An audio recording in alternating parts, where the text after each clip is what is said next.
TSM vs C9 rivalry kind of started before I was even on TSM. When C9 came in, I was the first team that could really match TSM and was as good of a team as TSM and actually even better at the time. Then when I joined the team, we were still a really good team, but C9 was just slightly better in the beginning, and we ended up losing the first playoff. So even though there isn't as much of a rivalry these days and the rosters have changed a lot, I know there's still going to be a lot of spotlight on this best of 5, and it's going to be really hype.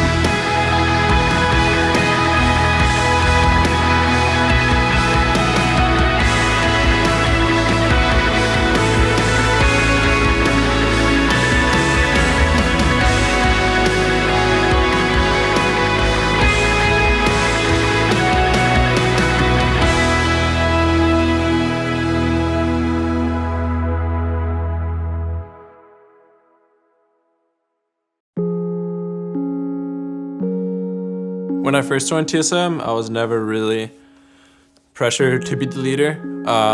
There were times where I felt like I was pressuring myself, that I felt like, oh, I should be the leader because, when we were losing scrims, I was like, oh, if we had Andy right here, Andy would have been able to help the situation with his leadership skills. So I could definitely feel when I initially joined the team that there were times where we needed an Andy, where we didn't need me and where he was better suited. And slowly, Andy just said that we were trying to figure out who would really fill the leader role, but no one really was able to step up. Otto and Darius, Turtle and Special and I was the roster at the time. And no one was able to step up and become the leader, so eventually Andy said that he thought I would be the best suit, and if I worked hard at it, I would eventually be a good leader. But no change has been talked about more than TSM's signing of the former NIP star Bjergsen to take over the mid lane from Reginald. And while moving almost halfway around the world and adjusting to new teammates can have its problems, so far Bjergsen and TSM, things have been working out okay. It's going to be really hard for people like Darius and Odd1 to ever see me as a leader because they were so used to Reggie and how he was and how good of a leader he was. So I think we kind of needed the transition in the team of, I think it was Glebe and Amazing joining. That kind of changed up our team dynamic a lot, and it allowed me to try to step into the leader role more. Back then he was a lot more of a, not much of a leader as he is now, and not as grown up kind of, but we all were back then, so I changed a lot since then as well. And it was like, we just played for fun kind of, and now it's a lot more for the competition and winning. But even back then, he really wanted to win, and you could see that in his plays and just his motivation to play the game. That was like really above everyone else, and even now, his motivation to play the game and just to really want to win, like telling everyone what he wants them to do and just to achieve one goal of like winning. So he's definitely grown as a person and as an in-game leader. Peter, what are you doing in there? Well, I'm teamless, dude. Can you help me? How long have you been teamless? A few hours. Oh my god, alright, let's get you inside. When I first joined the team, I think my role on the team, to me, was really clear that I'm just here to listen and play ADC. So I just did the best I could to listen to what people wanted me to do and just talk enough, but not too much. And basically just listen to what Bora and Soren wanted me to do and make sure I'm just able to play the champions at a super high level. So I was focused mostly on my mechanics and listening ability. But as the season went on and on, I realized actually all the leadership skills I had on CLG can actually be really helpful because we didn't really have a big direction as a team. And I wanted towards the end of the split to take charge of 2v1s and rotations and a lot of the map play. And yeah, I think having a bunch of leaders on the team is actually a really good thing because it creates a lot of discussion in our team especially. And without that discussion, it's super hard for us to grow at all. That's why the last week and a half that we've been practicing, or 2 weeks for playoffs, has been super productive, I think, is because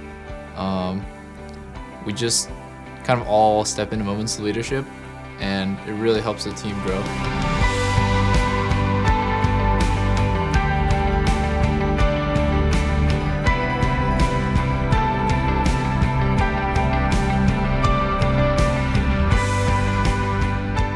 No, it wasn't hard to share the spotlight. It's not really sharing the spot. It's more just like you have competition even within your team, and it helps you. It motivates you to perform better and to train harder because you don't want to look like you're slacking and in the midst of these other people who are also have the spotlight.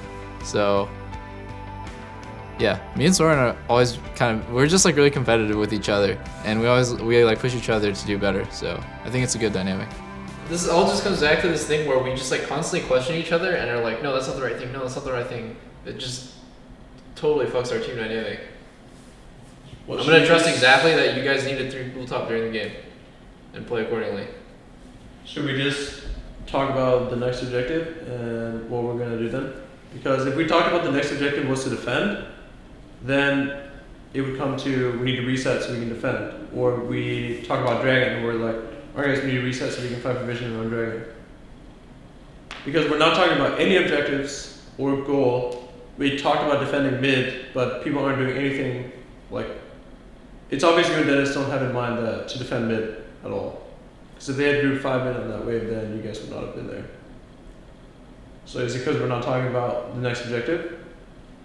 Clearly enough? I'm pretty sure we don't really trust each other here at all, because if we actually cared about Kevin, we would just instantly all go run up and kill this guy who on him. And not only that, but Bora just called off somebody else's play. Just told him not to do it after he already started the TP. So I feel like we're just always second guessing each other all the time. Yeah. Like, are we gonna win this all in if I TP top? Like, oh, I don't know. And then like 3 seconds later, they're mid TPs and they just win it. And then it's like, oh, do you really want to TP top? Oh, I don't know. Just cancel. Let's go mid. I think it comes down to being reactive instead of proactive. They always make the first move. It's not even about the trust. It's about being proactive. But sometimes they will make the first move, but we won't just instantly snap and react and be on the same page right away. Because we're just trying to figure out, like, I don't know, we're just like questioning all the calls, like, all the time. Having 3 leaders in a team was not necessarily super easy to deal with at the beginning, because we all have a different view about how to play the game, or our approach of the game was completely different. So we needed time to figure out like how to balance things out and basically how to mesh our playstyle to each other. And everyone has to make compromises. So even if it's not pleasing to every player, we have to somehow meet up to each other and discuss about what's the best way to play the game. And if we disagree, then we have to discuss about it. And pretty much we're like meeting halfway sometimes. Sometimes someone is right.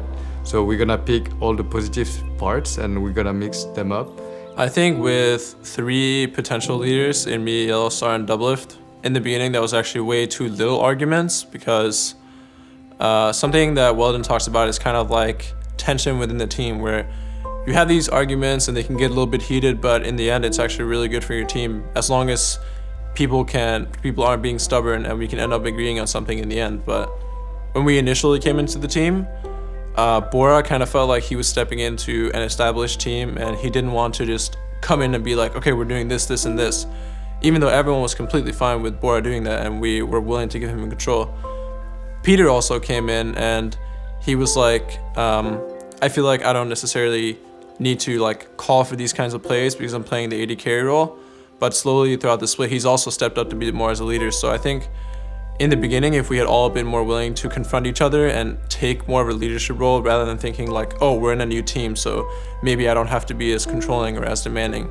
And I think just slowly through the split, we've all gotten more comfortable, which means we have more discussions, more productive discussions. And I think having multiple people with a strong opinion is good, as long as no one remains stubborn and don't resolve issues in the end.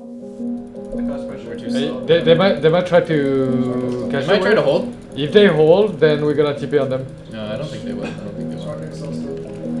He gave blue, I think. Yeah, he already gave blue. I have the blue timer. I'm playing pink. They might go on you. Look. I got stop. Come. We're fighting mid. I'm above you. We're playing Narc. They are coming mid. We're pushing mid. Don't push it too hard. We have free tower mid. I'm a Narc. Nice. So for the last 2 weeks, we've been scrimming at the Red Bull office, and we've been scrimming a lot more than we were during the split. So, like, just a lot more hours than usually. So I think everyone is a bit exhausted, and we were with Weldon as well, which kind of helped us reset our mindset after the kind of bad split. So everyone came into the weeks of practice at the boot camp with like a fresh mindset and didn't really hold any grudges. So it felt really nice going into the boot camp. I wish you guys the best of luck for C9.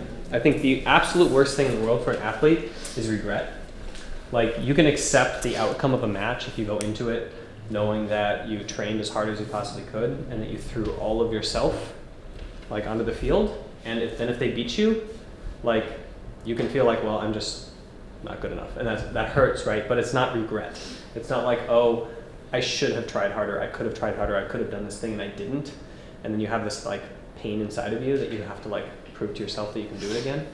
So I don't see any reason that any of you should have that regret. I mean, I have never seen a team like work this hard and flog themselves mercilessly through scrim after scrim after scrim without a break for weeks at a time just to get this good. I mean, so go on to the match on the pitch with no regrets for that. And thank you. It's been an awesome 2 weeks. And I'm gonna miss you a lot, all of you. Thank you for the hospitality. Thank you for the free food. It's been amazing to be cared for in this way, like when I'm so incredibly sick that I can't really take care of myself. And like I'm just trying to focus on training, and you guys took care of me. So I appreciate that. I'm sure my wife does too. She says thanks. And I hope to see you again this next split. Soon. Look straight at the camera. In the next season of TSM Legends. So I'm about to leave North America again after this last trip, and the same theme from last time kind of panned through this whole trip. I just felt very, very welcomed and treated like a guest, especially here at TSM and at Ember for the week that I was there. But Peter and Soren and Kevin and Dennis and Bora are just very welcoming and curious people, and they were so nice to kind of host me in LA and you know, show me where to eat, order me food. Going into this weekend against C9, I have no idea how C9's training is going, but I think that TSM's doing a really good job focusing on like what they can control and trying to come out as the best possible team. I think win or lose that they're going to be able to perform without regrets for any lack of effort. I think the worst thing is to have to go into a weekend and think like, oh, I wish I had trained more, I wish I had done this, or wish I'd focused more. And I think that the guys will go into this match with C9 with absolutely zero regrets. They put every single ounce of energy and focus and training that they could over these last 2 or 3 weeks into league. And I wish them the best of luck, and I hope that they do well.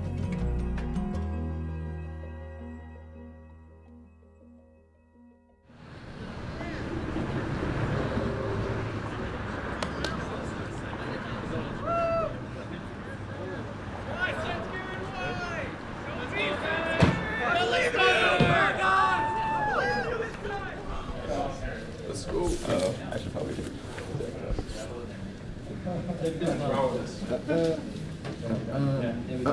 You don't want to sound like this. Where's your coat? Where's your coat? He had this cool coat on. I just think stylistically it's very interesting. We kind of touched on it where like they have really good players, TSM, they're all performing individually very well, and it's about getting together as a team. And I think that's what makes them so scary coming to the playoffs, having a very, like we said, try-hard mentality. If they get on the same page, they are capable of upsetting here, and I think they might do it. We are on the rift. It is Cloud9 versus Team Solo Mid in the quarterfinals, and we are in game 1. Oh boy. Teleport will double that number. This is going to be it. He TP's from the brush, so Balls is in the fight now. Rush getting a good tank on. He's out now. It's on to Balls. And now Balls has to get out. Doing a great job of getting each other back and forth, but Balls can't get out in time. Oh my. And he goes down as well. Hannah Barrage coming in. and that's going to be the extended fight. Rush versus double lift. He's forced to flash and heal out of this. Lands the spike, goes down. That's a double kill for Rush. That's what they wanted, this composition to get him out of the ult, but is it too little, too late? Bjergsen falls as well, and now Yellow Star is going to be the next beef. He goes down, and that is almost the ace. This game's going to end much more quickly for them, and they are... All right. That's game. Let's go back and talk. Yeah. We got smashed so hard. Holy shit, I'm tilted. The second thing I want you to change, Peter, is when we're behind in gold, you can't play to farm. We have to just group up, give up farm, and look for plays. Like, when we're four-man defending tier 2 top, that's unacceptable. If we fall behind next set, I don't want to see anyone farm. I want you guys to play for kills. And I would just say that the biggest change for next set is lane allocation. If we fix the lane allocation, we should just not do it. Alright, so biggest change this game, fall behind, look for long chases, look for fights. Had you guys executed the long chase top, you guys would have played it better. You guys would have won. Had you guys pulled off the long chase, Cloud9 would have just lost that. We would have gotten back the game. Right now on stage, you guys are being sloppy, and those extra 2 to 3 seconds is what brings us back in games, in scrims. You guys do a lot better in scrims. When we're 3 or 4K behind, we get back no problem because you guys long chase, and you guys are able to execute really well and fight really well. Right now, you guys are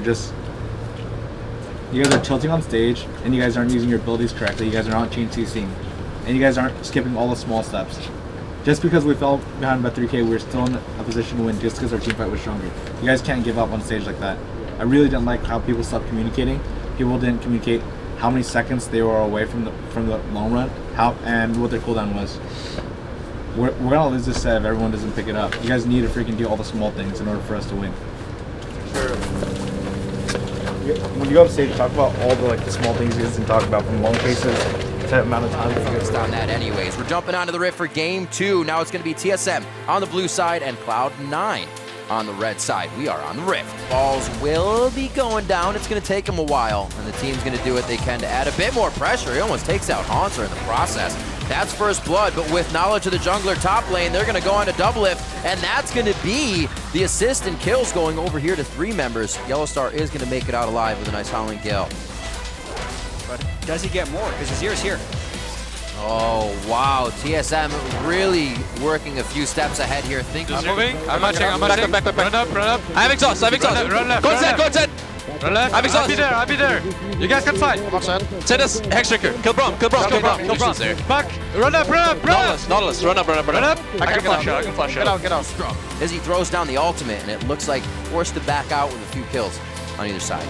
Careful, for Braum Lucian here. I'm coming up mid. Flash down. What Kitchen? Careful, Braum Lucian on left. Yeah. I can TP if they go.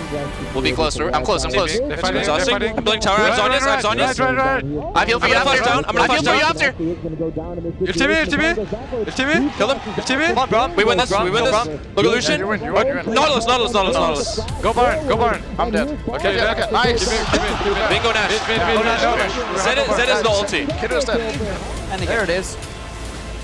Is it the follow-up, though, onto high? He's the first one. It's fine for Haunter to be up front. Jensen going very, very low as he tries to 4v1. Whoa, they got Nobody can get past the wall. Hey. Very interesting. Nice play, but Cloud9 still kiting this one out. Low HP bars on both sides here. Who's going to be the next finalized kill? There goes Sneaky, and that's going to be high falling as well. Take the minions.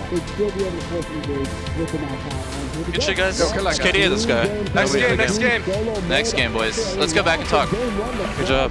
We're all tied up here in the quarterfinals, 1-1, as TSM takes game 2. We'll save the last 2 minutes for picks and bans, okay? Let's talk about play. Hey, we played a lot better this game. We're still playing sloppy, guys. We're messing up on the small things, and if we want to win this set, we need to clean up our play.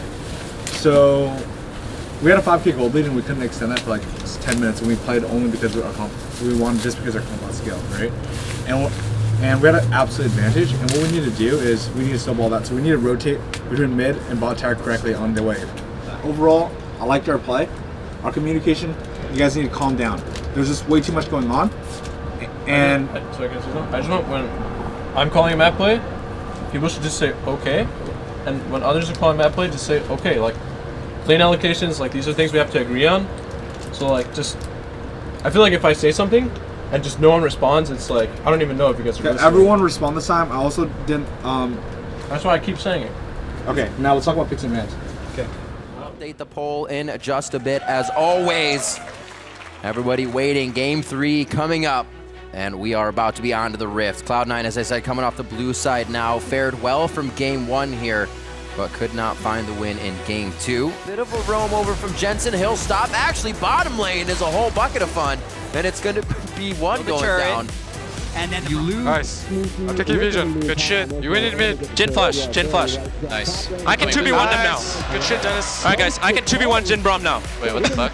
Dennis is a beast. Alright, I'm going mid. Bjergsen is behind Cloud9. What's his target? He has Jensen. Jensen's shield is up. Sneaky's right on Sneaky. That's the exhaust goes down. He's left by himself. The double kill coming in for Bjergsen. That should be Baron. 6-0-2 right now. A very strong first game and showing from C9, but they have not been able to find that yet again. And TSM will now be able to take 2 in a row, just 30 minutes on the clock this time, 23-4 in an even stronger fashion. TSM take game 3 of the series and look to go game point. Yeah, they're now Our one. play was pretty clean. Now, I don't want you guys to get complacent or cocky and playing to smash them. I want you guys to play clean to win this last game. I want to close it out. We're on blue side, so we have advantage for picks and bans, and they seem really tilted right now. So it's super important that you guys are like playing smart. You guys were playing really safe that game and smart. Like you guys weren't greedy with summoners. You instantly blue flash as soon as Jin ulted. Things like that. That's the reason why we're snowballing so cleanly. In other games, the reason why we don't snowball is because everyone always wants to save onto their shit to carry the game, and we're playing a lot more as a team right now. So make sure you guys all understand the reason why we're winning. The reason why Sven is able to invade and completely smash rush is because everyone's playing as a team and allowing him to do that. The instance that you guys think that you guys can start doing shit like by yourself, we're gonna like get smashed. The more important thing is it's game 4, and it's possibly game point for Team Solo Mid. Cloud9 looking to keep their quarterfinal playoff hopes alive here and stay in the running. They've done it before. We know C9 for their sweeps to come back. Everybody's bottom, plus the top laners were backing off. Yes. So they're looking for teleports. Oh, I mean, Double is near a dying turret, so you'd think they'd fight. TB coming in on one side. Whoa! It looks like Poppy Balls has not moved yet. His has been stopped. That ward cleared out. It looks like C9 gets cleared down on that one. Spence Karen gets a soul shackle by himself. They're ulting just single people here as they try to get their kills in. And then TSM comes back with a full team. Fates calls in, Fates calls out, and Double it flashes for the kill. Emperor's Divide pushes him back, but they're able to solidify that onto Jensen. And now they turn to Rush. Now they turn to Balls with Sneaky over the wall. They probably can't get him, but they'll finalize the Poppy, put him in the ground. And even when Balls can get to the fight now, he is just 5v1. Yeah, but this could be it. A quarterfinal matchup that had Cloud9 winning the first game, Rush trying to prevent the sweep. TSM coming back strong though, 3 consistent games in a row. Alright, I'm ending. No! Good fucking shit! Nice, Justin. Alright, holy shit, we won with Vel'Koz. And what year is this? 2015, TSM would win the first game, win the next 3. It's like, it's a strategy.